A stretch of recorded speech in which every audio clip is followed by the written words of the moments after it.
आज गोकुळ कट्ट्यावर आपण पाहतोय शिरोळ तालुक्यातील दानोळी गावातील संकेत रोहित पाराज आणि त्यांचे वडील निमगुंडा पाराज यांची यशोगाथा. या बाप लेकाने मिळून कमाल केली. त्यांचा गायीचा गोठा आहे. यामध्ये एकूण 15 जनावरं जे की सर्व गायीच आहेत. इथेच ब्रीडिंग सुद्धा केलं जातं. इम्पोर्टेड सिमेंट वापरून गायीच्या पाड्या तयार केल्या जातात. बाहेरून जनावर आणण्यापेक्षा गोठ्यातच पैदास व्हावी हीच त्यांची इच्छा आहे. गायींचं नियोजन आता बऱ्यापैकी वासरू संगोपनवर आमचं भर आहे. ब्रीडिंग वरती बऱ्यापैकी काम आहे. जे पारंपरिक दृष्टीनं पहिल्यापासून जे चालत आलेलं आहे की 10 लिटर 20 लिटर ह्यातनं आम्हाला काहीतरी डेव्हलप करून दाखवायचं, ह्या दृष्टीनं आम्ही इम्पोर्टेड सिमेंट वापरून सेक्सेड सिमेंट वापरून इम्पोर्ट ABS आर्माडाचे आहेत, रोमिओ आहेत, झिग आहे, अशापैकी इम्पोर्टेड सिमेंटच्या सगळ्या पाड्या तयार, जेणेकरून जी बाहेरून आणायला लागते ते जनावर आणण्यापेक्षा घरातच आमच्या आहे ही पैदास व्हावी ह्यासाठी आम्ही बऱ्यापैकी भर दिला. गोठा व्यवसाय हा नियोजन चांगला असेल तर नक्कीच परवडतो. शेणखताचंही उत्पन्न ते यामधून घेतात. 9 एकरापर्यंत त्यांची शेती आहे. सोबतच ओपन गाय गोठा त्यांनी तयार केलाय. पाणी आणि चाऱ्याचं नियोजन 24 तास ठेवलं आहे. 6 गायींमध्ये 90 ते 95 लिटर दूध येतं.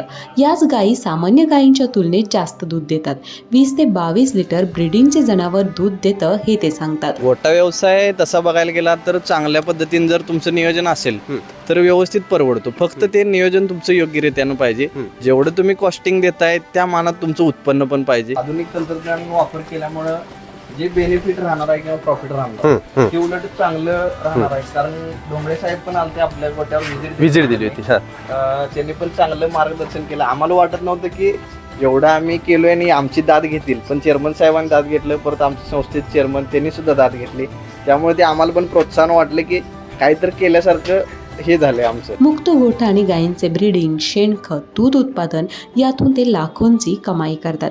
डिप्लोमा ॲग्री त्यांचं शिक्षण झालं असून ते जॉब करत गोठा आणि शेतीत दोन्ही बघतात. माझं डिप्लोमा ॲग्री झाले. डिप्लोमा ॲग्री ते करत आता जॉब करताय की शेतीवरती जॉब करतो प्लस जनावर. काय जॉब करताय आपण? जॉब मार्केटिंगचा. दर्शको नमस्कार, KK न्यूज मध्ये आपल्या सगळ्यांचं मनापासून स्वागत आहे. KK न्यूज चॅनेल आणि कोल्हापूर जिल्हा दूध उत्पादक संघ अर्थात गोकुळ यांच्या संयुक्त विद्यमाने सुरू असलेला आपला हा कार्यक्रम गोकुळ कट्टा, आणि त्या माध्यमातून आपण कोल्हापूर जिल्ह्यातील वेगवेगळ्या शेतावरती जातोय, वेगवेगळ्या गोठ्यावर जातोय आणि दूध उत्पादक शेतकऱ्यांच्या समवेत संवाद साधतोय. कशा पद्धतीने त्यांनी या दुधाच्या धंद्यावरती आपला उदरनिर्वाह करतात याची माहिती आपण आपल्यापर्यंत पोहोचवतोय.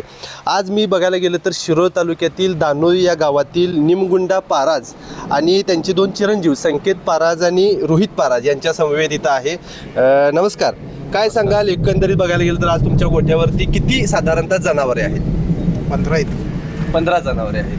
त्यामध्ये बघायला गेलं तर आता जनावरांच्या मध्ये सगळ्या जवळपास गायी आहेत. त्याचं कसं काय नियोजन सांगाल? काय सांगाल? गायींचं नियोजन आता बऱ्यापैकी वासरू संगोपनवर आमचं भर आहे. बऱ्यापैकी सेक्सेड सिमेंट ब्रीडिंग वरती बऱ्यापैकी काम आहे. जे पारंपरिक दृष्टीनं पहिल्यापासून जे चालत आलेलं आहे की 10 लिटर 20 लिटर ह्यातनं आम्हाला काहीतरी डेव्हलप करून दाखवायचं, ह्या दृष्टीनं आम्ही इम्पोर्टेड सिमेंट वापरून सेक्सेड सिमेंट वापरून आम्ही बऱ्यापैकी आता पाड्या तयार केल्यात. 1-1.5 वर्षामध्ये बऱ्यापैकी चांगल्या पाड्या तयार केल्यात.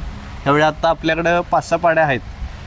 इम्पोर्ट ABS आर्माडाचे आहेत, रोमिओ आहेत, झिग आहे, स्नोमन आहे, परत लिटरॉल म्हणून आहे. अशापैकी इम्पोर्टेड सिमेंटच्या सगळ्या पाड्या तयार केल्यात, जेणेकरून जी बाहेरून आणायला लागते ते जनावर आणण्यापेक्षा घरातच आमच्या आहे ही पैदास व्हावी ह्यासाठी आम्ही बऱ्यापैकी भर दिला.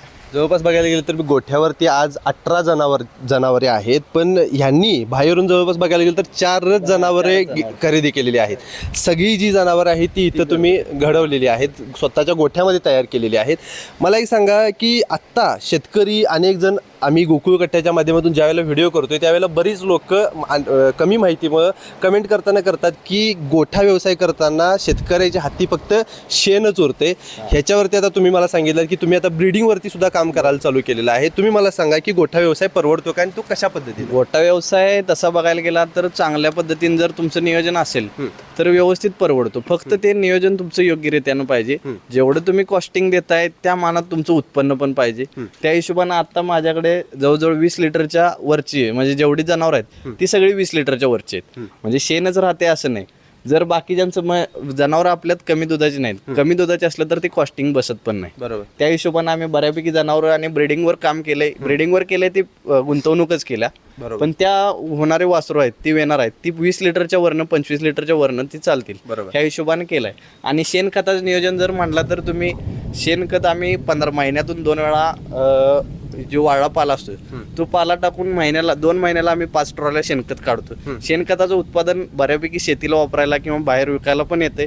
ह्या दृष्टीने शेणखताचं पण बऱ्यापैकी आम्ही महिन्यात 2 महिन्यात जास्त उत्पन्न घेता येईल तसं घेतो. जवळपास बघायला गेलं तर 8 ते 9 एकर यांची शेती आहे आणि त्या शेतीसोबतच हा गोठा व्यवसाय केलेला आहे. जास्ती काही जमीन वापरलेली नाही. इकडच्या बाजूला जर का बघितला तर इकडच्या बाजूला ओपन गोठा आहे आणि ह्या बाजूला गायी सगळ्या जे काही बांधलेले आहेत. नियोजन एकदम व्यवस्थित आहे. गोठा जर का ह्या बाजूला बघितला तर गोठा एकदम स्वच्छ आणि गायी पण एकदम व्यवस्थित भरीव अशा गोठ्यामध्ये बघायला मिळतात. मला एक सांगा, आता तुम्ही ह्यांचं चाऱ्याचं नियोजन कशा पद्धतीने ठेवता? चाऱ्याचं नियोजन आपल्यापर्यंत बऱ्यापैकी ऊस असते, वाळ्या वैरणीच नियोजन आणि मुरघास जसं मक्का आमच्या शेतात उपलब्ध होईल तशा पद्धतीनं स्टेप बाय स्टेप आम्ही मुरघास घरीच तयार करतोय. गोकुळ संघाच्या बॅगा घेतोय 500 किलोच्या आणि त्याच बॅगा आपलं स्वतःचं स्टँड आहे, त्याच मुरघास केलं जाते. मुरघास, वाळू वैरण, आपलं कुट्टा किंवा कडबा आणि बाकीचं ऊस आणि हत्ती घास असते. ओपन गोठा असल्यामुळे पाण्याचं काय मग तिकडे सोय केलेली आहे का? ओपन गोठा असल्यामुळं कंटिन्यू त्यांना 24 तास, आता हे उन्हाळा आहे, उन्हाळ्यात सुद्धा त्यांना 24 तास पाणी अवेलेबल व्हावं या दृष्टीनं तिथं जवळजवळ 100-200 लिटर 100 ते 150 लिटर पाण्याचं हे केलं आहे नियोजन. कंटिन्यू भरलं असते. त्यांना ज्यावेळी हवा आहे त्यावेळी त्यांनी पाणी पिऊ शकतात, ह्या हिशोबानं केलेलं आहे. आता ओपन गोठा करायच्या अगोदर ज्यावेळेला तुमचा बंदिस्त गोठा होता, बंदिस्त गोठा आणि ओपन गोठा मधला जर का फरक सांगायचा झाला तर तो कशा पद्धतीनं काय सांगा? बंदिस्त गोट्यात आणि ओपन गोट्यात जर फरक बघायला गेला तर बंदिस्त गोट्यापेक्षा ओपन गोट्यात बऱ्यापैकी श्रम वाचते. आमचं जे कष्ट होतं, शारीरिक कष्ट वाचलं, प्लस आम्ही जी 4 जनावरं हँडल करू शकत होतो बांधून, बरोबर, ती आज आम्ही 10 ते 15 जनावरं 17 जनावरं आम्ही आता हाय ओपन गोट्यावर हँडल करू शकतोय. आणि काम फक्त किती 2 तासात आमचं काम आवरते. बरोबर. ओपन गोट्यात असल्यामुळं जनावरं शेण काढायचं म्हणजे ताप होत नाही. बरोबर. आणि बाकीच्या गोष्टी ओपन पाणी पाजवायचं काय अडचण नाही. वैरणीत जे चाऱ्याचं नियोजन आहे ते पण कंटिन्यू त्यांच्या समोर आहे. 24 तास जनावरं चारा खाऊ शकतात आणि 24 तास त्यांना पाहिजे तेवढी अवेलेबल असेल तेवढी पाणी पिऊ शकतात. ह्या हिशोबाने केलंय, त्यामुळं शारीरिक श्रम आमचं वाचलेलं आहे बऱ्यापैकी. थोडक्यात बघायला गेलं तर ओपन गोठा जर का नसता तर एवढी जी जनावर आता तुम्ही गोठ्यामध्ये बिनदुधाची पाळलेली आहेत, म्हणजे आता त्या काही जवळपास नाही म्हणलं तर 5 ते 6 जनावर गाभण असतील.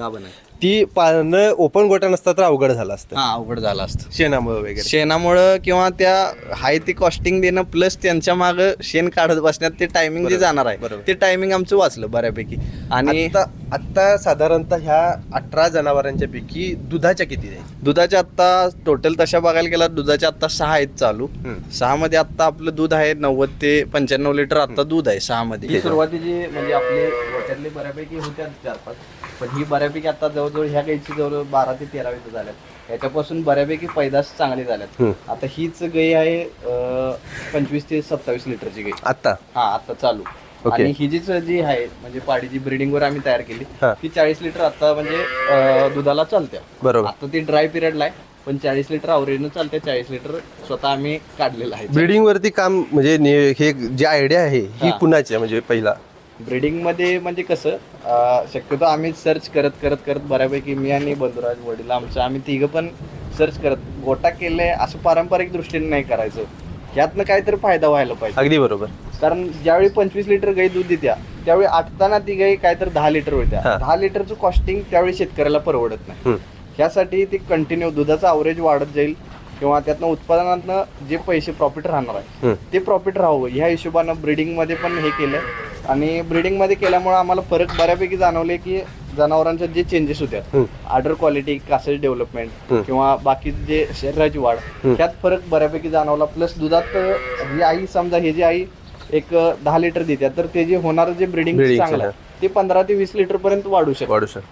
मग ह्या हिशोबानं आम्ही बऱ्यापैकी ब्रीडिंगवर काम केले चांगलं. ॲव्हरेज जनावर आणि ब्रीडिंगचे जनावर त्याच्यामध्ये जर का फरक सांगायचा झाला तर तो कशा पद्धतीने असू शकतो? अवरेज जनावरांमध्ये कसं होतं, चारा पण भरपूर खातात जनावर. अवरेज जनावरांमध्ये खायला गेलं तर चारा तेवढाच खातात. ब्रीडिंगचे जनावर पण चारा तेवढाच खातात.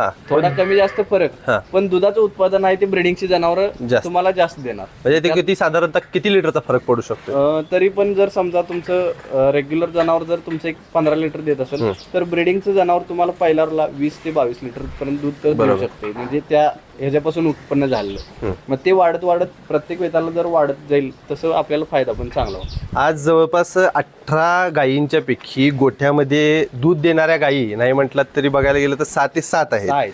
6 आहेत आणि त्यावरती एक 90 लिटर दूध सध्या ह्यांचं दिवसाला पिळतंय.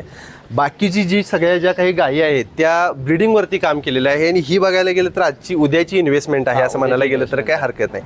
मला आता एक सांगा की हे सगळं जे करताय, गोठा व्यवसाय करताय, चारा झाला, पाणी झालं, त्यासोबत आता मुक्त गोठा आणि तुमच्या मुक्त गोट्याला जोडून असणारी तुमची शेती, त्यासाठी ह्या गोट्याचा कसा वापर करताय? मुक्त गोट्यामुळे काय होतं, सकाळी फक्त आम्हाला 2 तास, संध्याकाळी 2 तास काम करावं लागतं. पण जे शेणखत आहे माझं 2 महिन्याला शेणखत 5 ट्रॉल्या खत निघते. शेणखतामुळे जे मला बाहेरनं विकत घ्यायला लागत होतं शेणखत, ते माझं घरचं शेणखत झाल्यामुळे दर वर्षाला जवळजवळ माझं 1 लाख ते 1.5 लाखाचं शेणखत माझ्या स्वतःच्या शेतात तयार होते, घरनंच तयार होते. त्यामुळे तो एक फायदा, बेनिफिट चांगला झाला.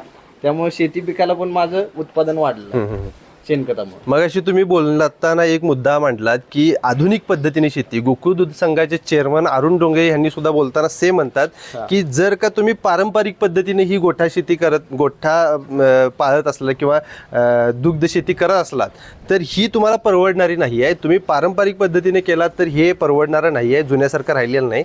या आधुनिक तंत्रज्ञानाचा जो काही वापर आहे तो करायला पाहिजे. तुम्हाला ह्याच्याबद्दल काय वाटते? आधुनिक तंत्रज्ञानाचं तसं बघायला गेला तर आधुनिक तंत्रज्ञान वापर केल्यामुळे जे बेनिफिट राहणार आहे किंवा प्रॉफिट राहणार ते उलट चांगलं राहणार आहे. कारण डोंगरे साहेब पण आलते आपल्या गोट्यावर व्हिजिट दिली होती. त्यांनी पण चांगलं मार्गदर्शन केलं. आम्हाला वाटत नव्हतं की एवढं आम्ही केलोय आणि आमची दाद घेतील, पण चेअरमन साहेबांनी दाद घेतलं. परत आमच्या संस्थेत चेअरमन त्यांनी सुद्धा दाद घेतली. त्यामुळे ते आम्हाला पण प्रोत्साहन वाटलं की काहीतरी केल्यासारखं हे झालंय आमचं. आणि बऱ्यापैकी पारंपरिक आणि आधुनिक पद्धतीत जर विचार करायला गेला तर आधुनिक पद्धतीने जर हे केलो तर आत्ताच्या कॉम्पिटिशनला किंवा दुधाच्या ह्याच्यात कॉम्पिटिशनला तर आधुनिक पद्धतीने केलं तरच प्रॉफिट आहे याच्यात. चेअरमन ज्यावेळी पहिल्यांदा म्हणजे येणार आहेत म्हणून सांगितले त्यावेळी आम्हाला पण म्हणजे एवढं कधी विचार केला नव्हता की चेअरमन येतील आणि आमच्या गोट्याला भेट देतील. बरोबर. पण चेअरमन आल्यामुळं आणि भेटल्यामुळे आणि चेअरमनाने पण आम्हाला सल्ला दिला की तुम्ही योग्य पाथवर आहे, तुमचं जे आधुनिक पद्धतीने जे चालू आहे ब्रीडिंग वरती काम, त्यामुळं बऱ्यापैकी आम्हाला प्रोत्साहन मिळालं. आणि आम्ही अजून आता पण ब्रीडिंगचं सिमेंट, इम्पोर्टेड सिमेंट, ज्यासाठी 2-2 हजार 3-3 हजार रुपये आम्ही सिमेंटसाठी आता कॉस्टिंग पैसे लावलेले आहे. तुमचं शिक्षण काय झालेलं आहे? माझं डिप्लोमा ॲग्री झाले. Diploma agri. ते करत आता जॉब करताय की शेतीवरती? जॉब करतो प्लस जनावर. काय जॉब करताय आपण? जॉब मार्केटिंगचा. आता मला सांगा की एवढं शिक्षण झालेलं आहे, त्यासोबत तुम्ही इकडे जनावरांच्याकडे बघताय. शेती परवडते का? गोठा व्यवसाय परवडतो का? परवडत असेल तर कशा पद्धतीने नियोजन करणाऱ्यांनी केलं पाहिजे? या व्यवसायामध्ये पडताना कुठल्या पद्धतीची काळजी घ्यायला पाहिजे त्याच्याबद्दल काय सांगा? शेती पण परवडते आणि जनावर पण परवडतात. फक्त ह्याचं नियोजन कसं पाहिजे, जेवढं तुम्ही कष्ट करताय त्याच्यापेक्षा उत्पन्न तुमचं जास्त निघलं पाहिजे. उत्पन्न जास्त निघायला तुमचं बेसिक गोष्ट म्हणजे आता जी मगाशी सांगितलं मी ब्रीडिंग वरती, बेसिक गोष्ट जर ब्रीडिंग वरतीच जर काम असेल, जर जातीतच तिच्यात दुधाचं गुण असेल तर ती 100% दूध देणार. बरोबर. जर आपण रेग्युलर पद्धतीने, पारंपरिक पद्धतीने केलो तर त्याचा काहीच उपयोग होणार नाही. आपल्या इथले शेतकऱ्यांचं चुकताय काय की घेताना गायी घेतात इथल्या लोकल मार्केटमध्ये जाऊन तिथलीच गाय बघायची, तिथलीच घ्यायची आणि त्याच्यानंतर ते 3 लिटर 5 लिटर किंवा 7 लिटर एवढ्यापर्यंत जर का पिळत असले तर ते परवडणार नाही. ह्याच्याबद्दल तुम्हाला काय वाटते? 3 लिटर 5 लिटर शक्यतो हे परवडणारच नाही शेतकऱ्यांना. गाय असेल, म्हैस असेल पकडून. आता दुधाच्या दराच्या हिशोबानं असेल किंवा बाकीच्या ज्या कॉस्टिंग नुसार बघायला गेलं तर आता चारा पण महाग झालाय. बरोबर. आणि दुधाचे दर कमी आहेत. खाद्याचं पण दर बऱ्यापैकी म्हणजे शेतकऱ्याला न परवडण्यासारखं आत्ताच्या ह्या दुधाच्या रेंजला आणि ह्याला. त्यामुळे 2-3 लिटर आत्ता काढण्यात काय अर्थ नाही. आता तुम्हाला जर उत्पादन किंवा फायदा जर करायचा असेल तर उत्पादन तुमचं वाढवलं पाहिजे, त्यातनं तुमचा जो बेनिफिट मिळणार त्यातनं तो बेनिफिट मिळून निघेल. हायेस्ट आता आपल्या गोट्यामध्ये किती लिटरची गाय? आता हायेस्ट माझ्यात आता 40 लिटरची गाय आहे. 40 लिटरची गाय. 40 लिटरची गाय. खरं बघायला गेलं तर गोकुळ कट्टा ह्या कार्यक्रम सुरू करण्यामागचा आपला मेन उद्देश असा आहे की नवनवीन उद्योजक आहेत, नवनवीन जे काही शिकलेले तरुण आहेत ते ह्या गोठा व्यवसायाकडे वळत असताना तयार असलेले जे काही ज्यांचे गोटे आहेत ते ज्यांनी ह्या अनुभव आहे तो अनुभव शेतकऱ्यांनी त्या नवीन उद्योजकांच्या पर्यंत पोहोचवला. खरं बघायला गेलं तर अधिकारी असतील किंवा मार्केटिंगचे काही लोक असतील त्यांच्यापेक्षा जे शेतकरी ज्यांचा जो काय अनुभव आहे तो जर का ऐकून ह्या व्यवसायामध्ये जर का कोण पडत असेल तर 100% हा अनुभव कुठं ना कुठं तरी त्यांच्या उपयोगाचा ठरणार आहे. आज मी ह्या गोठ्यावरती येऊन ह्यांच्यासोबत संवाद साधला आणि खरं बघायला गेलं तर ह्यांनी खूप चांगल्या पद्धतीने एक माहिती सांगितलेली आहे की गोठा व्यवसाय परवडतो का, तर परवडतो, फक्त त्याच्यासाठी नियोजन असते, ते व्यवस्थित तुमचं नियोजन ठेवायला पाहिजे. पारंपरिक पद्धतीनं न करता आधुनिक पद्धतीने जर का तुम्ही हा जर का व्यवसाय करत असलात तर तुम्हाला हा निश्चितपणे परवडणार आहे. आणि ह्यांनी सुद्धा जर का बघायला गेलं तर ब्रीडिंगवरती आता काम केलेलं आहे. आपल्या भागामध्ये बघायला गेलं तर हाताच्या बोटावर मोजण्या एवढेच शेतकरी आहेत की फक्त ब्रीडिंगवरती ज्यांनी काम केलेलं आहे. चांगलं शिक्षण घेऊन या व्यवसायाकडे हे वळलेले आहेत. तुम्हाला KK न्यूज चॅनेल आणि कोल्हापूर जिल्हा दूध उत्पादक संघ यांच्याद्वारे सुरू असलेला हा कार्यक्रम गोकुळ कट्टा हा कसा वाटला आणि आजची ही स्टोरी तुम्हाला कशा पद्धतीनं वाटली हे आम्हाला कमेंट करून जरूर कळवा. तुर्तास तरी या व्हिडिओसह मी इथं थांबतो. KK न्यूज चॅनेलसाठी कॅमेरामन वैभव पाटील सह मी अभिजित. धन्यवाद.